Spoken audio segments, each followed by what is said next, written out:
YouTube channel ഒന്നുകൂടി പൊടി തട്ടി എടുത്തിട്ടുണ്ട്. നമ്മുടെ ഈ വർഷത്തെ ഫോറിൻ ട്രിപ്പ് നമ്മൾ വന്നേക്കുന്നത് വിയറ്റ്നാമിലോട്ടാണ്. സോ ഇപ്പോൾ നമ്മളുള്ളത് വിയറ്റ്നാമിൻ്റെ ക്യാപിറ്റലായ ഹനോയ് ഇൻ്റർനാഷണൽ എയർപോർട്ടിലാണ്. പക്ഷേ നമ്മുടെ ജേണി തുടങ്ങിയത് ഇവിടേക്കും അല്ല. ഇന്നലെ രാത്രി 11:50 നമ്മൾ കൊച്ചിയിൽ നിന്ന് സ്റ്റാർട്ട് ചെയ്തതാണ്. ആ ജേണി അത്ര സുഖമുള്ളതല്ലായിരുന്നു. നമ്മൾ കൊച്ചിയിൽ നിന്ന് ഹോച്ചിമിനിലോട്ടാണ് ഫസ്റ്റ് ഫ്ലൈറ്റ് പോയത്. വിയറ്റ്നാം ജെറ്റ് എയർലൈൻസ് ആണ് നമ്മുടെ ഫ്ലൈറ്റ്. അത്ര സുഖം ഉണ്ടായിരുന്നില്ല. അപ്പം ഒബ്വിയസ്ലി ഞങ്ങൾക്ക് അത് വീഡിയോ എടുക്കാനുള്ളൊരു മൂഡും ഉണ്ടായിരുന്നില്ല. രാവിലെ 6:40 അത് ഹോച്ചിമിനിലെത്തി. പിന്നെ 9:40 എഗെയിൻ അടുത്ത ഫ്ലൈറ്റ് കയറി നമ്മളിപ്പോൾ ഹനോയിലെത്തി. അപ്പോൾ ആ ഫ്ലൈറ്റ് ഒരുവിധം നല്ലതായിരുന്നു. രണ്ടും വിയറ്റ്നാം ജെറ്റിൻ്റെ തന്നെ. വിയറ്റ്നാം ജെറ്റ് എയർലൈൻസ് മാത്രമേ ഉള്ളൂ ഡയറക്റ്റ് കൊച്ചിയിൽ നിന്ന് വിയറ്റ്നാമിലോട്ടുള്ളത്. ബാക്കിയെല്ലാം വേറെ നമ്മൾ ഓപ്ഷൻസ് എടുക്കുകയാണെങ്കിൽ കണക്റ്റിംഗ് ഫ്ലൈറ്റാണ്. ലേ ഓവർ 10 മണിക്കൂർ കാണും. പക്ഷെ അതുകൊണ്ട് നമുക്ക് ഇതെടുക്കാതെ വേറെ വഴിയില്ല. അപ്പോൾ ഇതെടുത്താൽ എന്താ പ്രശ്നം എന്ന് പറഞ്ഞാൽ കുറച്ച് കംഫോർട്ടബിൾ ഒന്നും അല്ല. അപ്പോൾ നമുക്ക് കുറച്ച് ബോഡി പെയിനൊക്കെ ഉണ്ടാവും. പക്ഷേ കുഴപ്പമില്ല. ബട്ട് ഇപ്പം കയറി വന്ന ഫ്ലൈറ്റ് അടിപൊളിയായിരുന്നു. നമ്മൾ നന്നായിട്ടൊന്ന് ഉറങ്ങി. അപ്പോൾ ആക്ച്വലി നമ്മുടെ ജേണി അല്ലെങ്കിൽ നമ്മുടെ ട്രിപ്പ് ഇപ്പോൾ സ്റ്റാർട്ട് ചെയ്യുന്നേ ഉള്ളൂ. ഇനി നമ്മളിപ്പം എയർപോർട്ടിൽ നിൽക്കുകയാണ്. ഇനി നമ്മൾ ബസ്സോ ക്യാബോ പിടിച്ചിട്ട് നമ്മുടെ ഹോട്ടലിലേക്ക് പോകണം. Let's go. ടെർമിനലിന് പുറത്തിറങ്ങുമ്പോൾ തന്നെ അവിടെ ബസ് ബേ ഉണ്ട്. ഞങ്ങളുടെ അക്കോമഡേഷൻ എടുത്തിരുന്നത് ഹനോയ് സിറ്റി സെൻറ്ററിൽ തന്നെയായിരുന്നു. അപ്പം correct airport to city centre എന്ന് പറഞ്ഞ് അവിടെ ബസ് ഉണ്ടായിരുന്നു. സോ ബസ് ഓപ്റ്റ് ചെയ്യുകയാണെങ്കിൽ നമുക്ക് കുറച്ചുകൂടി ചീപ്പായിട്ട് പോവാം. ആക്ച്വലി ഞങ്ങൾ പോകുന്നതിന് 3 ദിവസം മുന്നേ നോർത്ത് വിയറ്റ്നാമിൽ യാഗി ചുഴലിക്കാറ്റ് അടിച്ചിരുന്നു. ഏറ്റവും സ്ട്രോങ്ങസ്റ്റ് ആയിട്ടുള്ളൊരു ചുഴലിക്കാറ്റാണത്. നോർത്ത് വിയറ്റ്നാമിൻ്റെ പല ഭാഗത്തും കുറേ നാശനഷ്ടവും മരണവും ഒക്കെ ഉണ്ടാക്കിയിട്ടുണ്ട്. ബട്ട് നമ്മളിപ്പോൾ നമ്മുടെ ഹനോയ് സിറ്റിയിൽ അത്ര പ്രശ്നങ്ങളില്ല. ചില മരങ്ങളൊക്കെ വീണ് കിടക്കുന്നത് കാണാം. ചിലയിടത്ത് ഫ്ലഡും ഉണ്ടായിരുന്നു. ഞങ്ങളത് ആക്ച്വലി ഓൾറെഡി അറിഞ്ഞിരുന്നു. പക്ഷേ ടിക്കറ്റ് ബുക്ക് ചെയ്തിട്ടാണ് അറിഞ്ഞത്. എനിവേ ഞങ്ങൾ അവിടെ ഉള്ള ഫ്രണ്ട്സിനോടും ഫേസ്ബുക്ക് പേജിലൊക്കെ നോക്കി ഇപ്പോൾ സിറ്റുവേഷൻ സേഫ് ആണെന്ന് അറിഞ്ഞിട്ടാണ് പോയത്.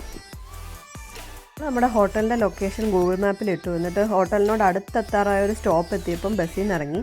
ഇനി ഇവിടെ നിന്ന് 1 കിലോമീറ്റർ ഉണ്ട് ഹോട്ടലിലേക്ക് പോകാൻ. ഇതൊക്കെ ഇവിടുത്തെ കുറേ സൈക്കിൾ ഓട്ടോസാണ്. അവരൊക്കെ നമ്മളെ മാടി വിളിച്ചു. പക്ഷെ നമ്മൾ പോയില്ല. ഈ കാഴ്ചകളൊക്കെ കണ്ട് അതുവരെ 1 കിലോമീറ്റർ അങ്ങ് നടക്കാമെന്ന് തന്നെ വിചാരിച്ചു. അപ്പോൾ നേരത്തെ പറഞ്ഞ പോലെ യാഗി ചുഴലിക്കാറ്റിൽ സിറ്റിയിൽ ഉണ്ടായത് മരങ്ങളൊക്കെ വീഴലാണ്. സോ അതൊക്കെ ക്ലീൻ ചെയ്തുകൊണ്ടിരിക്കുകയാണ് ഇവിടെ. ഹായ് ഗായ്സ്, ഞങ്ങളിപ്പോൾ റൂമിൽ എത്തിയിട്ട് ഒന്ന് ഫ്രഷ് ആയിട്ട് ജസ്റ്റ് പുറത്തേക്ക് ഇറങ്ങാൻ പോവാണ്. മറ്റേ ട്രെയിൻ സ്ട്രീറ്റില് ആ ഭാഗത്തേക്ക് ഒന്ന് പോയി നോക്കാനാണ്. ട്രെയിൻ എപ്പോഴാണ് വരികയെന്ന് അറിയില്ല. ഓൾസോ നമുക്ക് ബാക്കി കറൻസി കൂടി എക്സ്ചേഞ്ച് ചെയ്യണം. അപ്പോൾ എയർപോർട്ടിൽ നമ്മൾ $50 എക്സ്ചേഞ്ച് ചെയ്തിട്ടുള്ളൂ. അപ്പോൾ ബാക്കി കൂടി എക്സ്ചേഞ്ച് ചെയ്തിട്ട് വേണം ഹോട്ടലിൽ കാശ് കൊടുക്കാൻ. ഫുഡും കഴിക്കണം. അതൊക്കെയാണ് ഇന്നത്തെ പ്ലാൻ. പിന്നെ നാളത്തെ പ്ലാൻ എന്താണെന്ന് അറേഞ്ച് ചെയ്യണം. വേണം വൈകിട്ട് പ്ലാൻ ചെയ്യണം. അതെ. അപ്പോൾ നമുക്ക് ട്രെയിൻ സ്ട്രീറ്റിൽ കാണാം.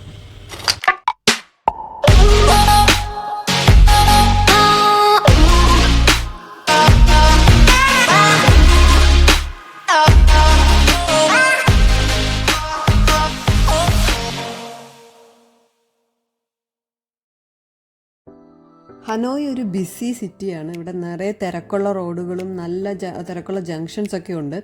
പോരാത്തന്നെ കുറേ വഴികളും. ഞങ്ങൾ ഹോട്ടലിലേക്ക് പോയ വഴിയല്ല തിരിച്ചിറങ്ങി വന്നത്. ഞങ്ങളിപ്പോൾ ഗൂഗിൾ മാപ്പിൽ ട്രെയിൻ സ്ട്രീറ്റ് ഇട്ടിട്ട് ഓരോ വഴികൾ കൂടി നടന്ന് പോയിക്കൊണ്ടിരിക്കുക.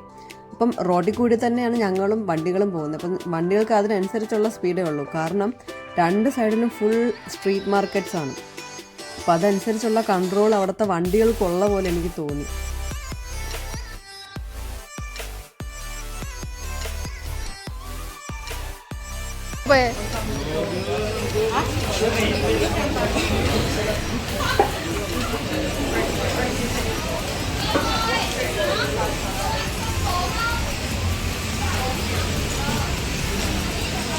സോ നമ്മളിപ്പോൾ ഉള്ളത് വിയറ്റ്നാമിലെ ഫേമസ് ട്രെയിൻ സ്ട്രീറ്റിലാണ്.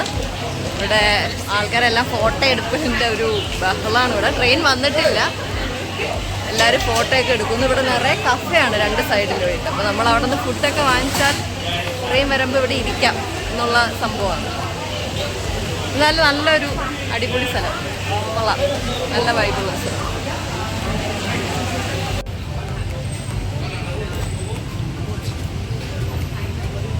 സോ നമ്മൾ അതിൻ്റെ അപ്പുറത്തെ സൈഡിലേക്ക് വന്നു.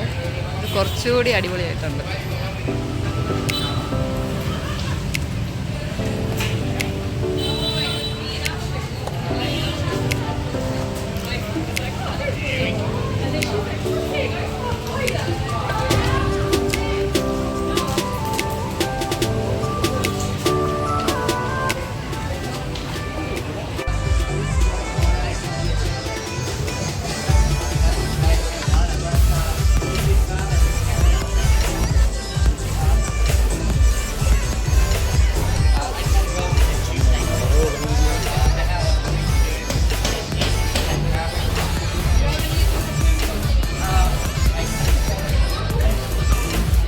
ഞങ്ങളൊരു ഫ്രൈഡ് റൈസ് ഓർഡർ ചെയ്തതാണ്. പേരിൽ മാത്രമേ പേര് പോലെ തന്നെ റൈസ് എടുത്ത് ഫ്രൈ ചെയ്തു ഒരു കൊട്ട എണ്ണയിൽ, അവിടെ ഇവിടെ കുറച്ച് മുട്ട കഷ്ണം. കിരണ് കടുകെണ്ണയാണോ മയിലെണ്ണയാണോ നോക്കിയിട്ട് ഭക്ഷണം കഴിക്കൂ. ആള് മിക്കവാറും വിശന്ന് ചാവുന്നതായിരിക്കും.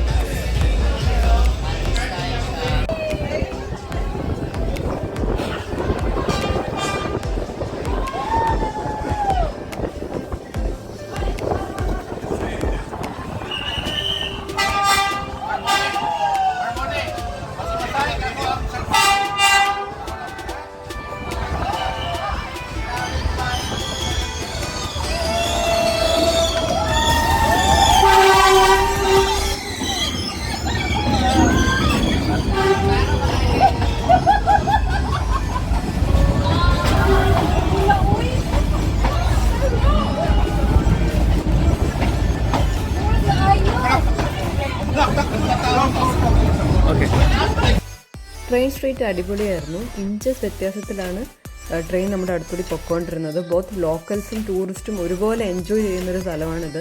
ട്രെയിൻസ് നമ്മൾ മുന്നേയും കണ്ടിട്ടുണ്ട്, പക്ഷേ ഈ സ്ഥലത്ത് കിട്ടുന്ന ഒരു സന്തോഷവും എക്സൈറ്റ്മെൻറ്റും അത് വേറെയായിരുന്നു. വരാൻ വെയിറ്റ് ചെയ്തുകൊണ്ട് തന്നെ ട്രെയിൻ സ്ട്രീറ്റിൽ നിന്ന് ഇറങ്ങാൻ കുറച്ച് വൈകി. ഞങ്ങൾ നേരെ പോയത് കറൻസി എക്സ്ചേഞ്ചിനും നമ്മൾ അടുത്ത 2 ദിവസത്തെ പ്ലാൻ സെറ്റാക്കാനുള്ള ചെറിയൊരു കഫേയിലേക്കാണ്. ഇവിടെ എവിടെ നോക്കിയാലും ഇങ്ങനത്തെ ചെറിയ ചെറിയ കൗണ്ടേഴ്സ് കാണാൻ പറ്റും.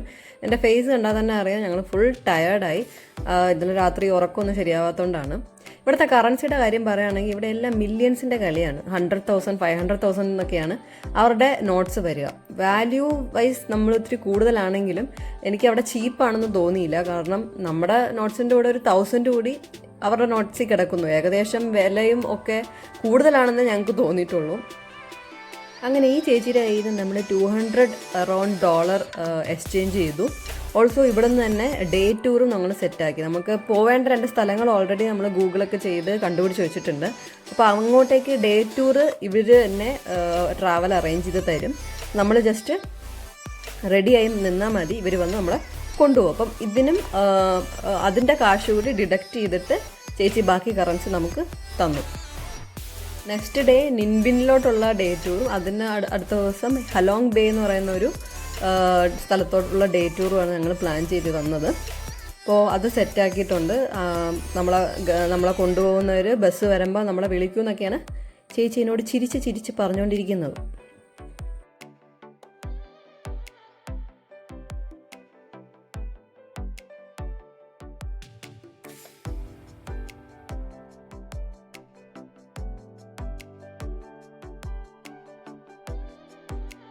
നമ്മൾ ഉച്ചയ്ക്ക് കണ്ട ഹനോയിനെക്കാട്ടിലും കൂടുതൽ വൈബ്രൻ്റ് ആൻഡ് ഹാപ്പനിങ് ആണ് രാത്രിയിലെ ഹനോയ്. ഇവിടുത്തെ നൈറ്റ് ലൈഫ് അത്രയും തന്നെ ഫേമസ് ആണ്. എനിക്കൊന്ന് രാത്രിയിലാണെന്ന് തോന്നുന്നു ആൾക്കാർ കൂടുതലും പുറത്തോട്ട് ഇറങ്ങുന്നത്. കുറ്റം പറയാൻ പറ്റില്ല, രാവിലെ അത്യാവശ്യം നല്ല ചൂടുണ്ട്. നമ്മൾ ഇന്ത്യയിൽ നിന്ന് പോകുന്ന ഫീലൊന്നും കിട്ടില്ല. കുറച്ച് ചൂട് അധികമാണെന്ന് എനിക്ക് തോന്നിയത്. നല്ല ഹ്യൂമിഡിറ്റി ഉണ്ട് ഇവിടെ.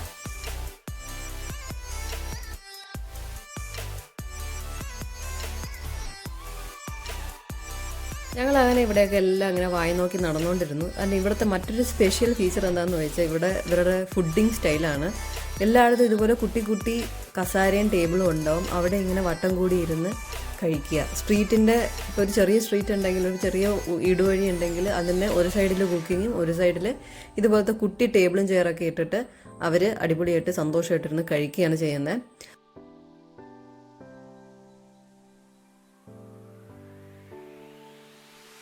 നമ്മൾ രാവിലെ ഇറങ്ങിയപ്പോഴും രാത്രി ഇറങ്ങിയപ്പോഴും ഒക്കെ ഇവിടെ ആളുകളുണ്ട്. എല്ലാവരും ഇതുപോലെ ഗ്രൂപ്പായിട്ടിരുന്ന്, ലോക്കൽസും ടൂറിസ്റ്റും എല്ലാവരും ഉണ്ട്. ടൂറിസ്റ്റ് മാത്രമല്ല, ലോക്കൽസും ഇതുപോലെ ഒരുമിച്ചിരുന്ന് ഈ ചെറിയ കുട്ടി ടേബിളിലിരുന്ന് അവരുടെ സ്പെഷ്യൽ ഐറ്റംസ് ഒക്കെ ഇരുന്ന് കഴിക്കുകയായിരുന്നു. ഞങ്ങൾ പിന്നെ അധികം ഒരു ഫുഡ് എക്സ്പ്ലോറിങ് ആൾക്കാരല്ല. ഇന്ത്യ വിട്ട കഴിഞ്ഞാൽ പിന്നെ ഞങ്ങൾക്ക് ഫുഡ് ഒരു ചലഞ്ച് തന്നെയാണ്. എല്ലാം ഒന്നും കഴിക്കാനുള്ള ശക്തി ഞങ്ങൾക്കില്ലാത്തതുകൊണ്ട് ആ ഒരു ഏരിയയിലേക്ക് ഞങ്ങൾ പോകാറില്ല.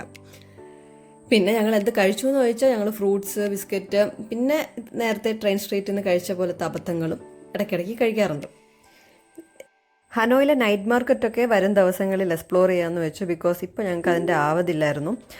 അതുകൊണ്ട് തന്നെ ഞങ്ങൾ അടുത്തുള്ള വാക്കബിൾ ഡിസ്റ്റൻസിലുള്ള ഒരു ഹോം കീം ലേക്ക് എന്ന് പറയുന്ന സ്ഥലത്തേക്ക് പോയി. ഞങ്ങളുടെ സ്റ്റേ എന്തായാലും പൊളിച്ചു. കാരണം ട്രെയിൻ സ്ട്രീറ്റ് വാക്കബിൾ ഡിസ്റ്റൻസ് ആയിരുന്നു. ഇപ്പോൾ ഈ ലേക്ക്, ഹനോയ് ഓൾഡ് ക്വാർട്ടർ എല്ലാം വളരെ അടുത്ത് തന്നെയായിരുന്നു ഞങ്ങൾക്ക്. അപ്പം സ്റ്റേയുടെ ഡീറ്റെയിൽസ് ഒക്കെ ഞാൻ ഡിസ്ക്രിപ്ഷനിൽ തരാം, അല്ലെങ്കിൽ എൻ്റെ ഐറ്റിനറി വീഡിയോയിൽ മെൻഷൻ ചെയ്യാം. സോ ഈ ലേക്ക് അടിപൊളിയാണ്. ഈ സിറ്റിയുടെ നടുവിലായിട്ട് തന്നെ ഒരു വലിയ ലേക്ക്, അതിന് ചുറ്റും ഇതുപോലെ ഗാർഡനിങ് ഒക്കെ ചെയ്ത് കൂടുതൽ സുന്ദരമാക്കാൻ അവൻ എന്തൊക്കെയോ പണികൾ ഇപ്പോഴും നടന്നുകൊണ്ടിരിക്കുകയാണ്. എന്തായാലും കുറച്ച് നേരം മനസ്സമാധാനമായിട്ട് ഇങ്ങനെ ഫാമിലിയായിട്ടൊക്കെ വന്നിരിക്കാൻ പറ്റിയ സ്ഥലമാണെന്ന് തോന്നുന്നു.